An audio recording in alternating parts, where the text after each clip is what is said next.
Welcome to the Virtual Symposium on Radiation Safety and Computed Tomography. I'm Tony Seibert from the University of California, Davis Medical Center in Sacramento, California, and my colleague John Boone, to my left, is also from the university. We're going to be talking on future and emerging applications of computed tomography. The last 2 decades have been a time of amazing technical advances for computed tomography, in which changes in CT hardware and software are driving innovation and clinical applications with excellent image quality, decreased radiation dose, and opportunities for better and more efficient patient care. Those in the medical imaging field have been witness to an ever-increasing use of CT because of faster acquisition, enhanced isotopic spatial resolution, anatomic, physiologic, and functional imaging, high-speed processing, moving from the 3rd to 4th dimension and beyond, and expanded niche applications. As we move forward, advances will continue, but at the same time, we must be cognizant of the need to avoid the technological educational chasm that could develop as technology outstrips our ability to understand and use it properly, as manifested in unfortunate radiation overdoses in the recent past. In this presentation, I will begin an overview of future and emerging applications of dual energy CT, perfusion CT, iterative reconstruction CT, methods in automatic exposure control. Dr. Boone will continue with a review of his favorite project, breast CT, and will discuss some important niche applications and then summarize. Dual energy CT. Dual energy CT is based upon the ability of a CT scanner to have 2 different kilovolt peak potential applications, CT acquisitions at 2 kVs, and resultant energy-dependent attenuation differences of the materials that exist. As we see in this slide, there are 2 manifestations of dual energy CT. Above right is a dual source, dual detector CT scanner in which 2 X-ray tubes operate at 2 separate kVs and MAs. On the bottom right, there is an example of a manufacturer producing a single source, single detector CT that uses fast kV switching in order to create 2 energy spectra as illustrated on the left. The typical energies that are used are 140 kV and 80 kV with their corresponding differences in energy.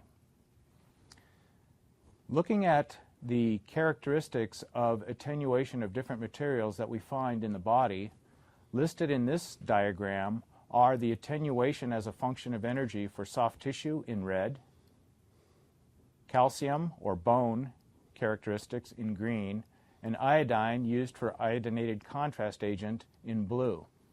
Notice that in this plot of relative attenuation versus energy, there are going to be differences in the attenuation characteristics of the materials as a function of energy. Selective tissue imaging can therefore be achieved by equalizing the attenuation differences of one material in both images and then subtracting to leave the residual signal of the enhanced tissue. And by this capability, one is able to separate the tissues based upon these attenuation differences. Some examples. In terms of a calcium discrimination image, oftentimes in CT with a single energy acquisition, it is very difficult, if not impossible, to separate the signal due to calcium versus due to iodine. However, by using the tissue decomposition capabilities of dual energy CT, one is able to remove the bone in a deterministic way from the iodine, allowing, in this particular example, a very nice visualization of a CT angiogram of the brain. In another example, one is able to also remove the calcium. And for this particular CT angiogram, bones oftentimes will intermingle and get in the way of the vasculature indicated by the vessel-filled iodine. And the ability to remove the bone is illustrated on the right with this calcium discriminated image, removing selectively the calcium from the total information in the image. Another characteristic of dual energy CT is the ability to do uric acid discrimination, really important in following and diagnosing gout. In this example, one can see the CT numbers, Hounsfield units at 140 kV on the x-axis and the Hounsfield units at 80 kV on the y-axis, and the various types of tissues that are important in being able to discriminate the presence or absence of uric acid. In the case of the upper right image, we see that one can identify hydroxyapatite and other bone-containing materials, and in the lower right image, one is able to, as shown by the red dot in the image, identify uric acid based upon the ability to do the tissue discrimination with dual energy. Here are some examples of response to therapy assessment with uric acid determination using the dual energy CT scanner. One real nice aspect, as shown in this slide, is the ability to do volumetric analysis of the amount of uric acid and the concomitant ability to eliminate or reduce the amount of uric acid after therapy. Really nice quantitative demonstration here.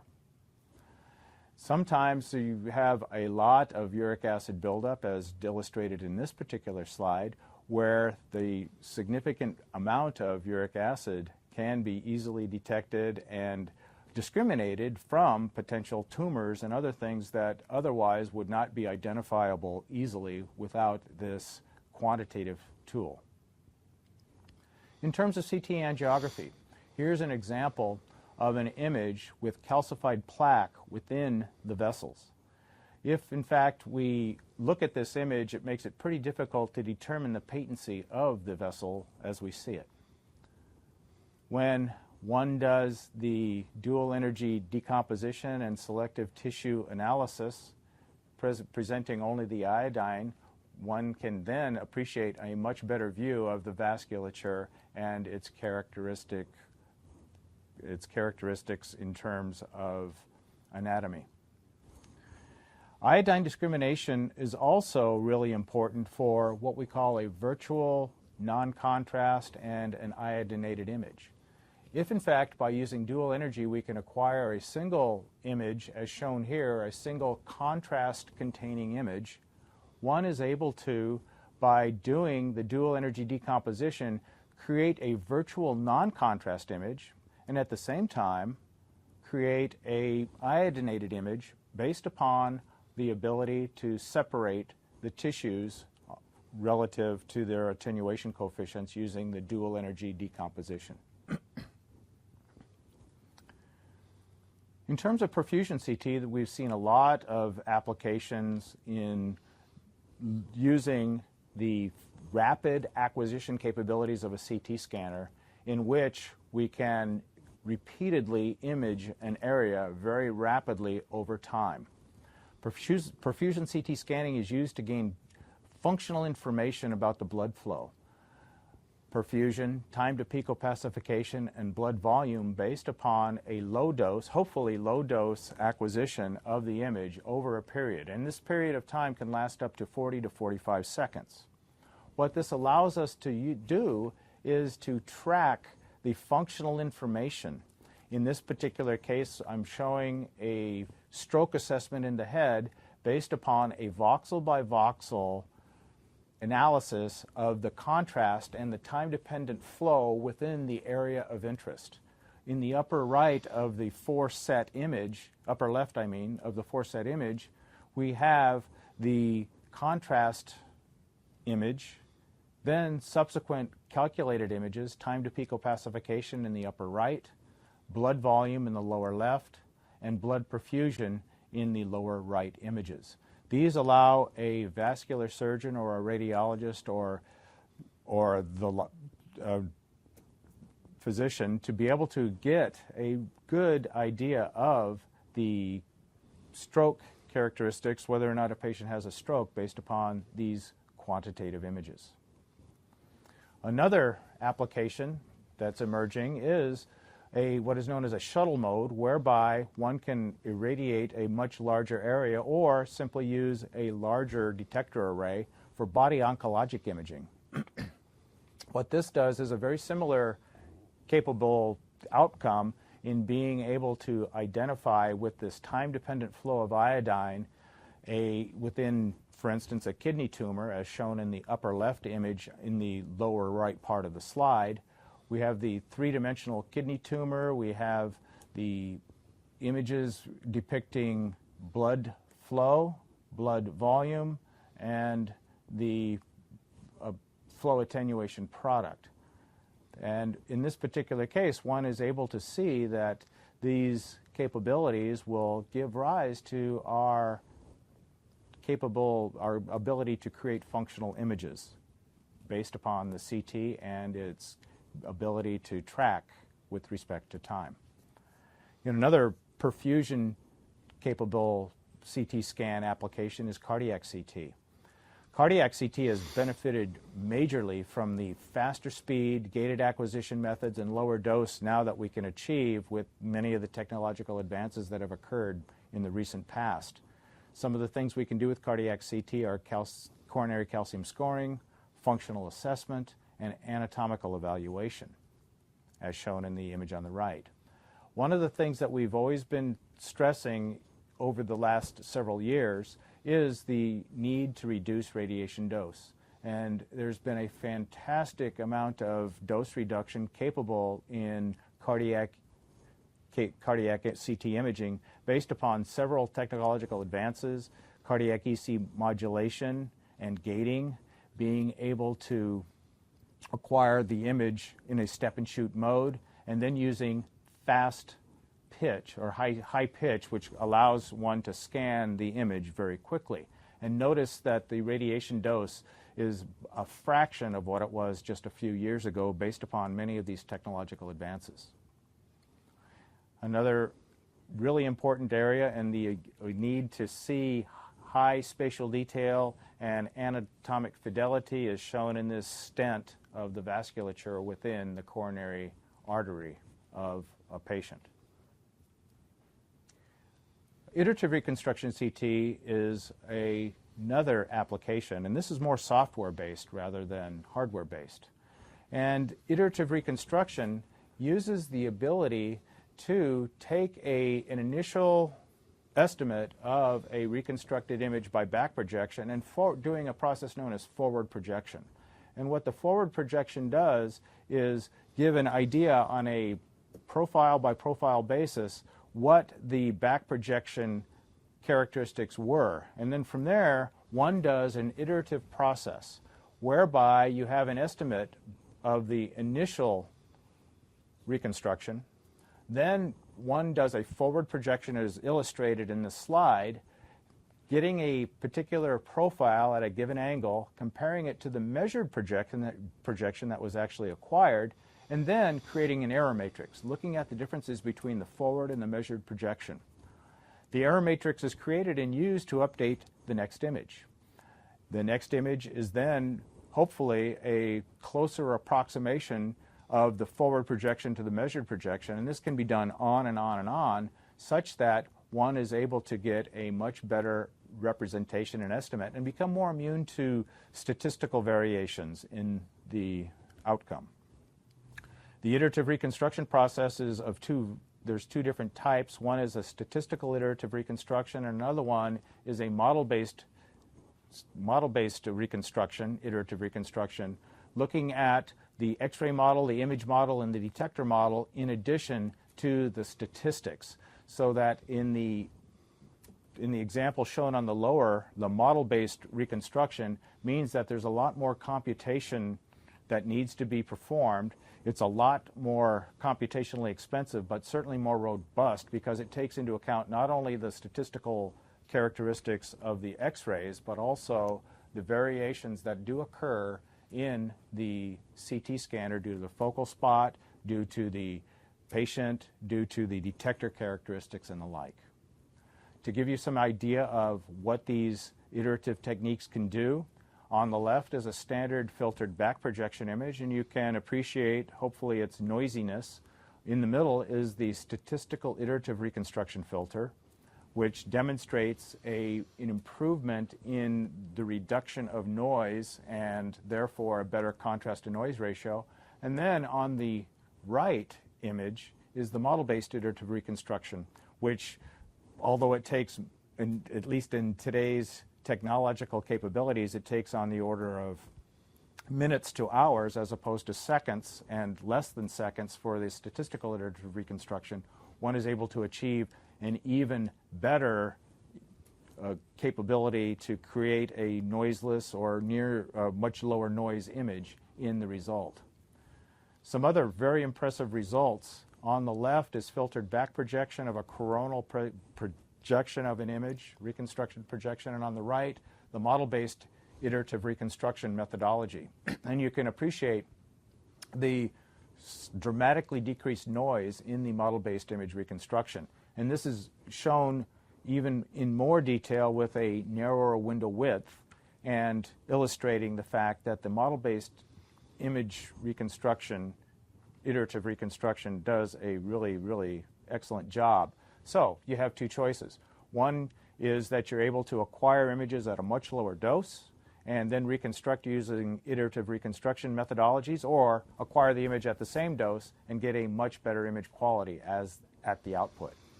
In the interest of reducing dose to the patient, certainly what we want to do is tune our detectors and CT systems to do a lower dose initially. And here are some other examples of, on the top, full dose, and comparing a much lower dose on the bottom for a coronal image of the abdomen, a axial scan of the liver, and a coronal image of the pulmonary anatomy, looking at how the model-based and typical filtered back projection reconstructions fare. So what this means is one is able to achieve a significantly lower dose, typically on the order of 20 up to 40 to 50%.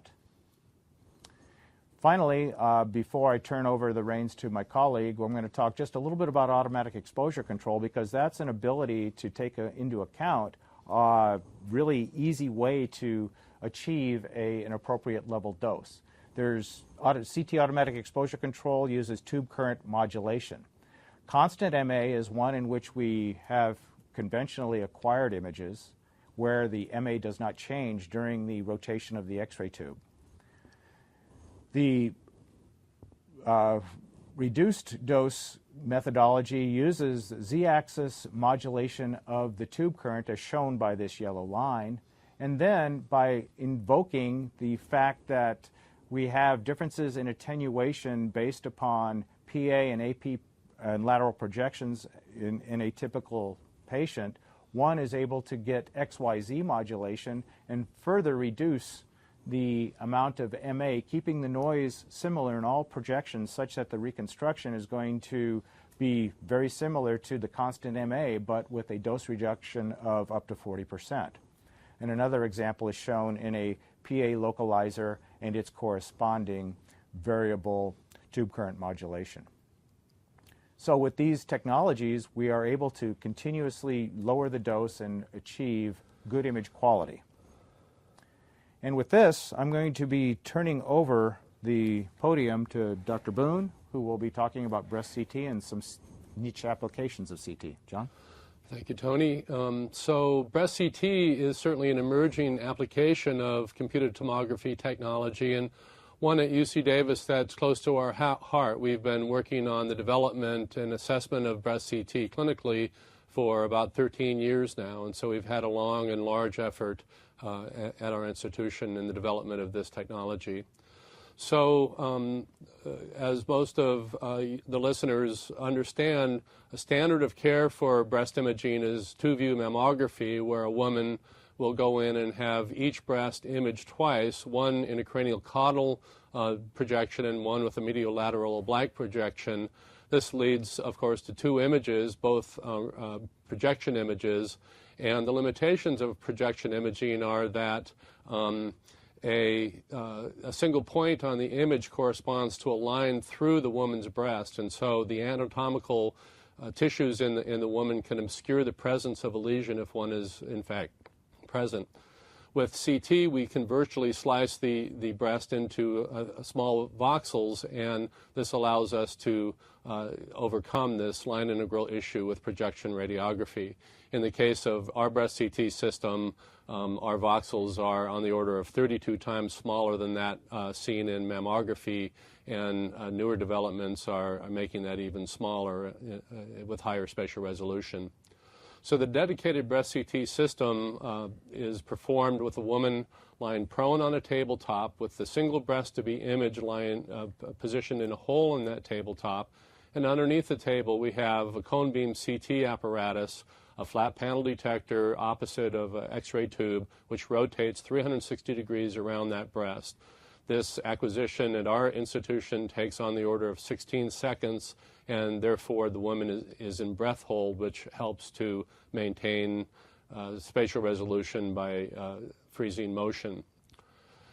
So one of the big issues with breast imaging using CT is the concerns for radiation dose. These are, in general, normal women for looking at their annual exam, and CT is known to be a higher dose technology than projection radiography. So we spent a fair amount of time, as these three papers indicate, working on the technology really to calculate dose in the breast using the CT geometry. And from this work, we've developed technique charts that allow us to adjust the technique settings such that the breast CT dose is equal to 2-view mammography. Of course, larger women will have higher doses, as in mammography. Smaller women will have lower doses as well. So the technical components of the breast CT scanners that we've built in our lab are shown in this slide, and we've used off-the-shelf detectors, motors, which also serve for a bearing and angle encoder, as well as an X-ray tube and generator system. Other than that, we've built the breast CT systems using the benefit of a local machine shop for the fabrication work. This slide shows the 4 breast CT scanners fabricated at UC Davis over the last 13 years. Albion, Bodega, Cambria, and Doheny, we just named them as a matter of convenience for reference. And with these 4 CT scanners, we've imaged over 600 women at 2 institutions, with the first woman imaged in late 2004. So as we built these scanners, we've also done a solid job of modeling and measuring the spatial resolution properties of the scanners, as shown in this slide, where we've taken into consideration both the lag of the detector, the focal spot size, the spatial resolution properties of the detector, and the gantry rotation, and computed, actually measured in 3 of these cases, the modulation transfer function as a function of spatial frequency. You can see that the resolution, the MTF for Albion and Bodega, was quite modest, but with the development of the 3rd breast CT scanner, Cambria, you can see that we've made a significant progress towards improving the spatial resolution. It turns out that if you use Cambria in 1-by-1 acquisition mode, which is not clinically relevant because it takes a minute for the scan, so it's no longer practical to hold your breath, it still nevertheless shows even better spatial resolution.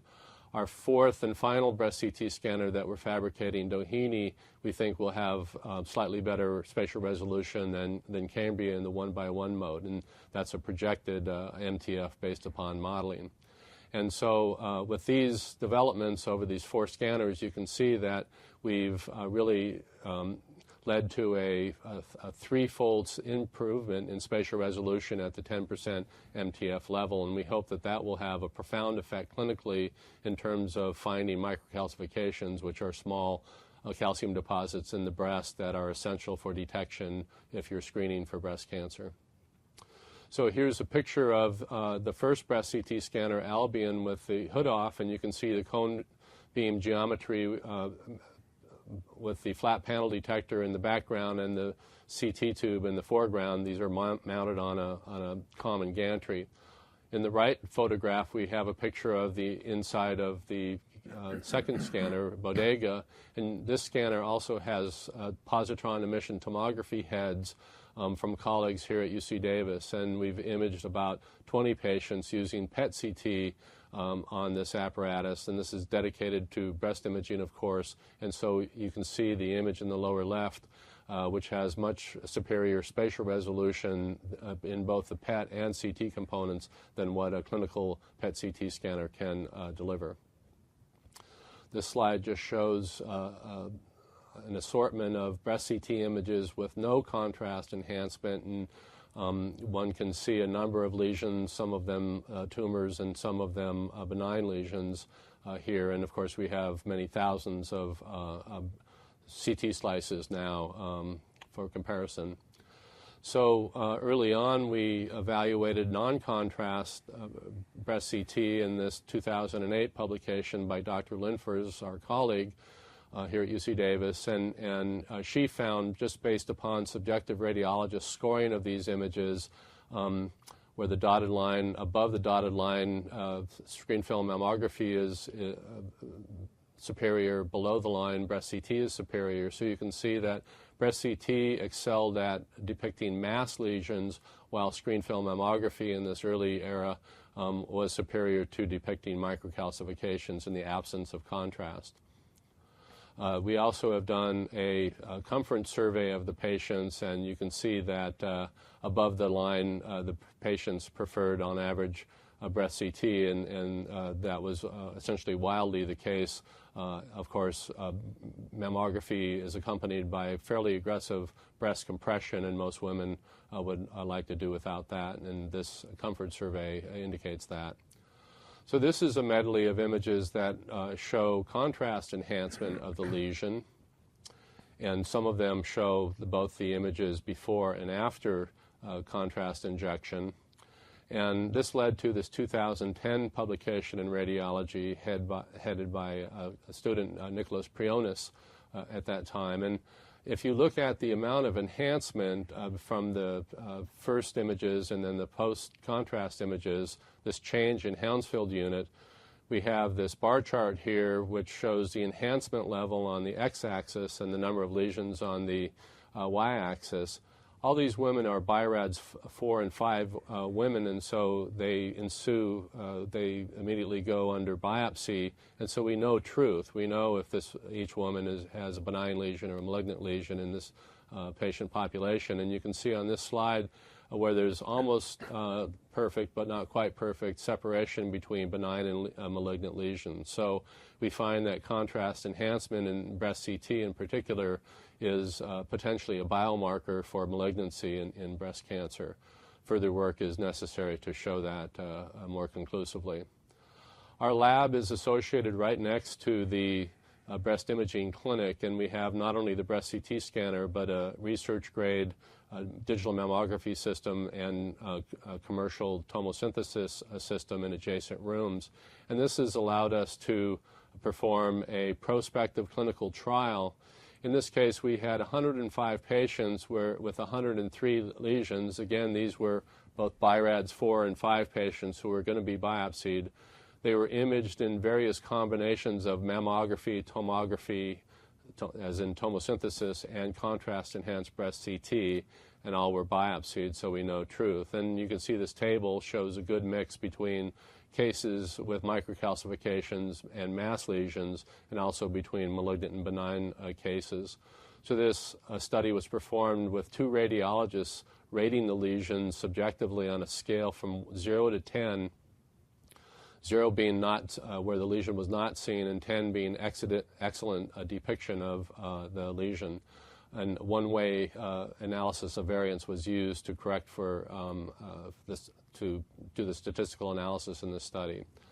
So these bar charts across the top show the case for malignant lesions. On the left, malignant calcifications, and you can see with contrast enhancement, breast CT performs equally as well as tomosynthesis and mammography, whereas for mass lesions on the right side, in the case of malignant lesions, you can see that contrast-enhanced breast CT outperforms both mammo and tomo significantly with a high degree of significance here. So what these data indicate is that breast CT with contrast enhancement will have a superior sensitivity for breast cancer detection. These plots along the bottom, on the bottom right, shows the equivalency between the three modalities for benign masses, but on the bottom left plot, which shows benign microcalcifications, you can see that contrast-enhanced breast CT actually does a poorer job of identifying these. And what this means is that we won't flag falsely benign lesions, and that will lead to an improvement in specificity, which is what a lot of naysayers with respect to breast imaging are wanting. And so these four plots indicate that breast CT with contrast has the potential to improve both the sensitivity and specificity for breast cancer detection. So we certainly feel that breast CT, based upon ours and other observations at other research groups around the world, has a strong future application with strong potential as a niche application of CT. So moving now on to other niche applications for computed tomography, just to feature a couple of these.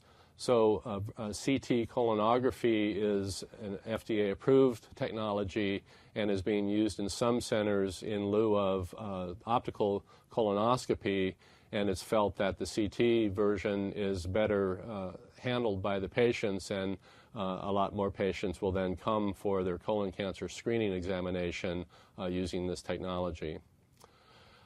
This slide shows an article from the New England Journal of Medicine, which shows or discusses the results of the National Lung Cancer Screening Trial, NLST, and this trial was actually stopped short due to the superior performance of the arm which had low-dose CT looking for lung cancer in smoking population. So the potential of screening for lung cancer in smoking populations exists with low-dose CT, and a lot of institutions are trying to work out the infrastructure that would be quite expensive and large to accommodate this.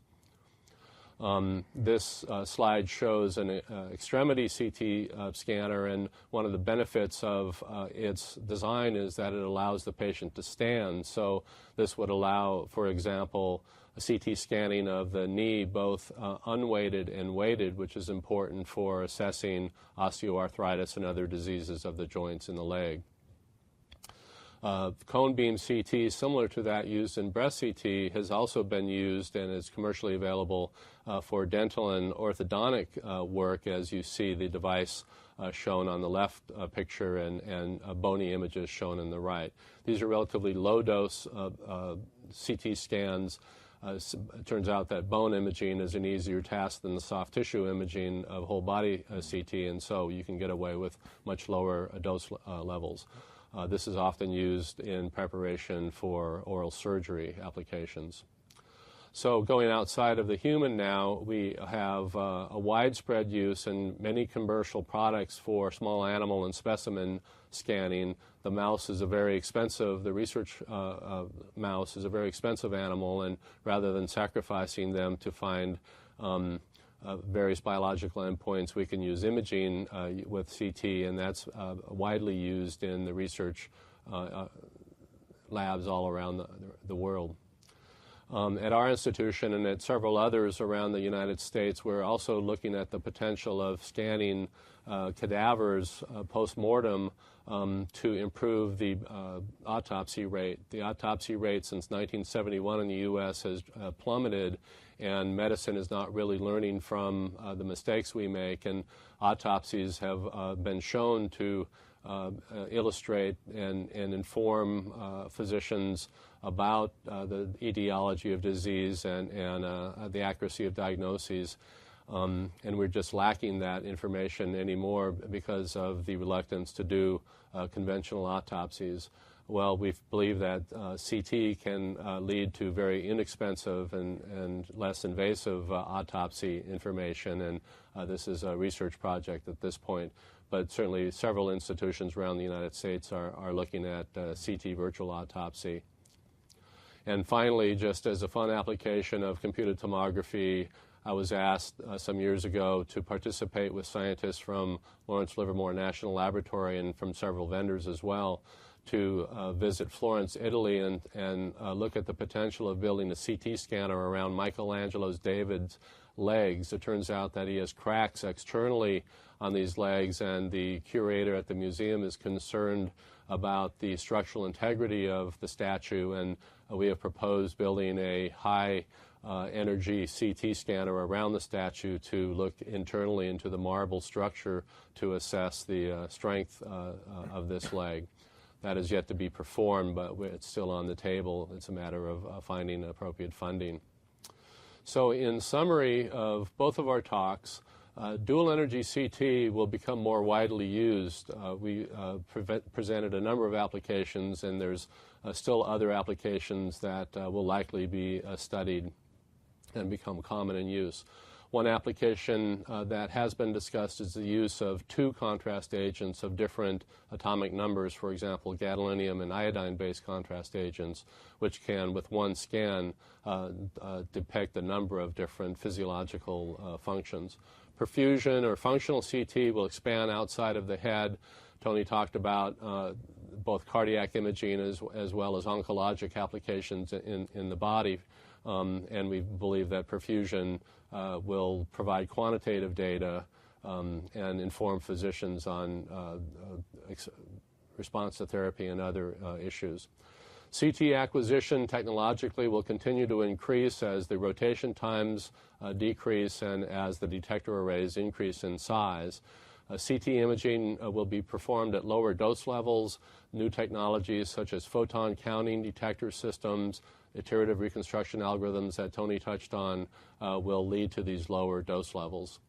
CT scanners will become more customized. The breast CT example was one, but the extremity imaging and the dental imagers are other examples, and we envision other developments with respect to custom designed CT scanners for specific clinical applications. And with that, we do believe that there will be more clinical applications as the scan time continues to plummet and the image quality continues to improve. Physicians will seek CT more and more as a tool and a very cost-effective tool for diagnosis. With that, we thank you for your attention. Indeed. Thank you very much.